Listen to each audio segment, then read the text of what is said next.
യേശയ്യാ പ്രവാചകന്റെ പുസ്തകം 43 അധ്യായം 4 തിരുവചനം പറയുന്നു, നീ എനിക്ക് വിലപ്പെട്ടവനും ബഹുമാന്യനും പ്രിയങ്കരനുമായതുകൊണ്ട്.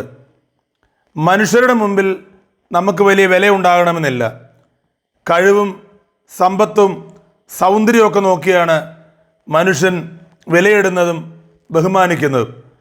നമ്മോട് ഇടപെടുന്ന എല്ലാവരുടെയും പ്രിയപ്പെട്ടവരായി മാറണമെന്ന് നമുക്ക് ആഗ്രഹിക്കാം, നടക്കണമെന്ന് നിർബന്ധമില്ല. ഇവിടെയാണ് ദൈവമായ കർത്താവ് പറയുന്നു, നീ എനിക്ക് വിലപ്പെട്ടവനും ബഹുമാന്യനും പ്രിയങ്കരനുമാണ്. വീണ്ടും ബൈബിൾ പറയുകയാണ്, ജെറമ്യ 30:20, എഫ്രായിം എൻ്റെ വത്സലപുത്രനല്ലേ, എൻ്റെ ഓമന കുട്ടൻ. അവന് വിരോധമായി പെരുമാറുമ്പോഴെല്ലാം അവൻ്റെ സ്മരണ അനുരൂപിക്കുന്നു, എൻ്റെ ഹൃദയം അവന് വേണ്ടി തുടിക്കുന്നു, എനിക്കവനോട് നിസ്സീമമായ കരുണ തോന്നുന്നു.